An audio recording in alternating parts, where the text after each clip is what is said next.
Good morning. My name is Kimberly Johnson. I'm here to share with you multimedia inside of the learning environments.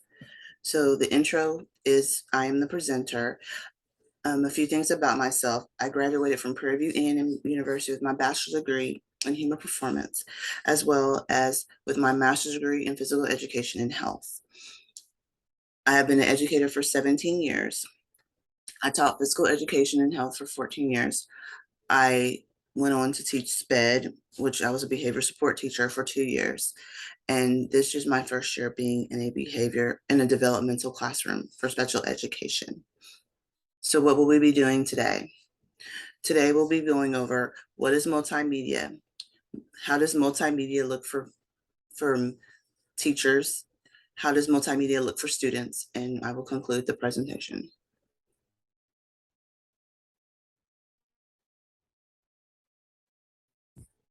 So what is multimedia? Multimedia refers to presenting words and pictures that are intended to foster learning. The words can be spoken or it can be printed. So if it's in spoken form, it can look like a narrative. And in a printed form, it could just be on-screen text. The pictures can be static or dynamic. When it comes to static can be illustration, diagrams, maps, or photos. And dynamic multimedia can look like animation or videos. Some of the common uses can be animation graphics, like it says down there, narrative, and on-screen text. Another thing that multimedia can be is computer-based interactive games, which I use a lot in my classes. Common uses of multimedia. We have animation, video or static graphics with accompanying narrative, an animation, video, or static graphic with accompanying on-screen text, a computer-based interactive game, simulation or activity that includes spoken or printed text.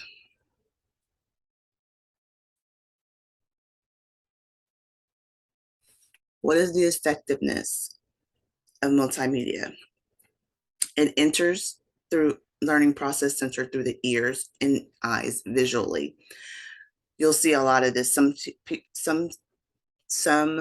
students might be auditory or some students might be visual. So it kind of gives them all together that learning style. It can affect transferred into working memory for processing, mental organization, organized verbal information and visual information. Activation of prior knowledge and working memory can be stored into long-term memory. Those are the ways that it can go through.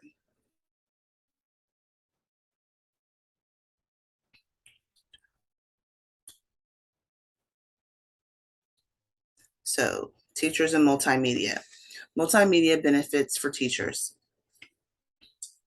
It can be continuous and ongoing training, which means that a lot of times in my school district, we might have training in the very beginning of the school year, and then throughout the year, we'll go on a platform called Schoology, and we'll go on to do different online trainings using multimedia platform.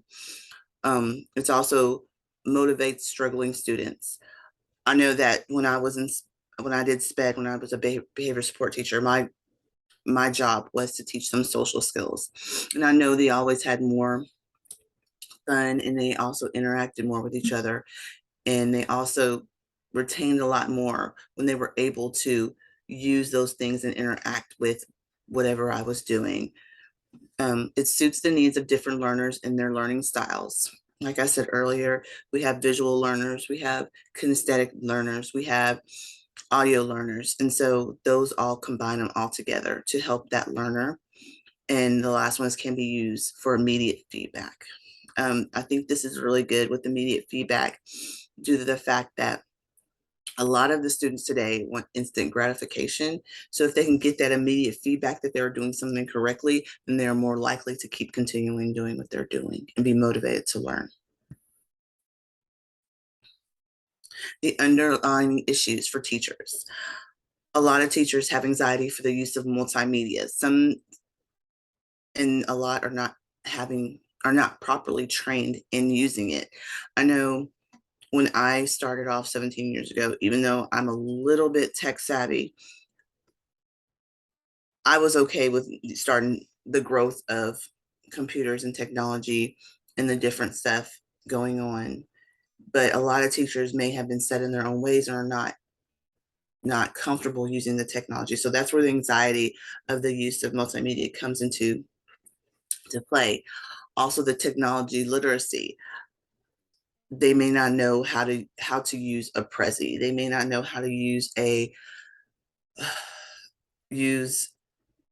use different platforms, different gamifications. They might just be worried about it. So that's another issue that comes through, and to access to proper technology and latest technology. True enough, a lot of school districts are bringing in technology for the teachers to use because they're more telling us, hey, we want you to use this technology. But the thing about it is that they might not give you the latest thing to use, or they may not give you the latest technology, or not give you the technology that best accompanies you. I know when I taught PE, we did not have a lot of technology, and the technology we had really didn't work for us at the time. So, I mean, they may offer it to you, they may tell you to use it, but it might not be best for your class or your situation or your setting.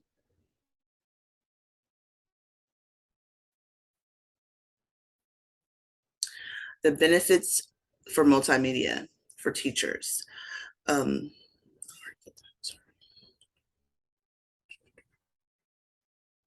So the advantages of being used: online trainings, research multiple learning styles, and instant feedback for students. The disadvantages would be the trouble creating content, and that goes to the anxiety of the teachers. They may not just be comfortable with doing the content that they have. They might have trouble being able to navigate the internet or navigate the different platforms that they could use, and access to the latest technologies. They just may not, the district may not provide it as soon as they may need it. So what are the solutions? Scaffold use of multimedia, use of different learning styles and achievement levels, the use of open educational resources, the use of proper assisted language learning, use of cognitive theory and multimedia learning, and implementing for assessments and tests for immediate feedback. That there, I think, is the most important out of this list, due to the fact that there's so many different ways to do assessments and tests with multimedia. And once a teacher does that, it helps them understand their students a lot better. It helps them understand how to best teach their other classes in the future.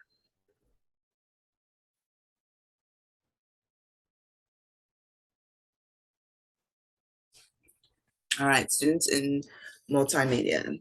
So the benefits are to increase motivation, learners are taught with a variety of learning styles, and they're able to be interactive with their learning, and also they're able to be interactive with each other. So the use of gamification. I am a big, huge person about gamification, because I used it a lot, especially when I taught I was a behavior specialist. It aims to engage and motivate fun and autonomy. It puts students in game-like situations. It gives instant feedback and encourages participation. So a few things about gamification is why I loved using it, was because it gave kids that, like I said, a game-like situation. It gave students like a thrill. It gave them something to look forward to. Because I know every Friday it was Fun Friday. Every Friday we played games. We played games on Kahoot. We maybe did a quizzy. Maybe did booklet. And those things gave them kind of an ownership of what they learned and what they did. And they knew exactly when they got to answer right and got to answer wrong. Sometimes they would get upset, of course, if they got to answer wrong. But most of the time, I made it simple enough for them to be able to not miss a question. And like, one thing that was really fun was I did booklet with them, and it that's one thing that gave them ownership too, because booklet was one of those things where you had to have a host for a game. So I would let the students have be the host of the game, and they were able to interact with their peers and still be challenging to them. So each one would get their own time to be a host and do their own thing with their fellow classmates, and they really enjoyed that.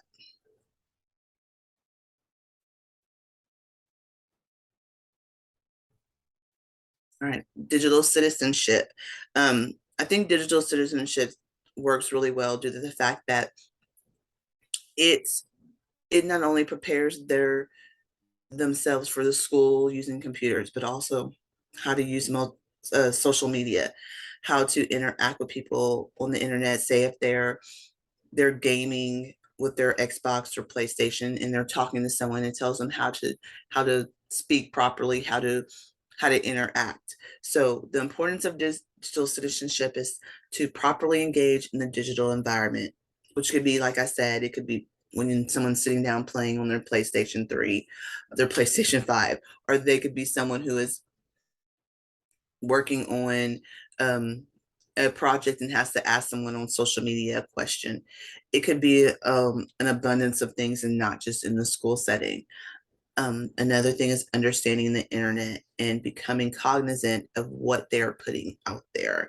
And I think a lot of students don't realize that when you put something on social media, it's there, it's not going away. It could always be looked up.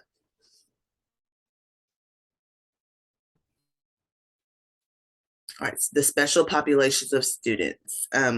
Special students with dyslexia really gravitate towards it. It helps them due to the fact that it implements the words and implements the audio to help them comprehend what's going on. Special education and 504 students really gravitate to this as well, because special education students sometimes they might lack the focus they need, and multimedia kind of, it's like watching a video, it's like watching a TV show or something that's interesting to them and brought to their level, so they really enjoy that as well.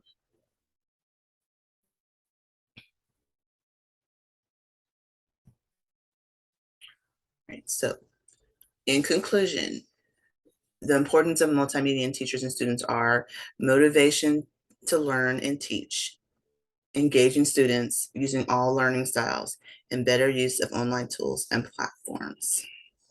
I hope this was informative to you. I appreciate your time. Have a great day.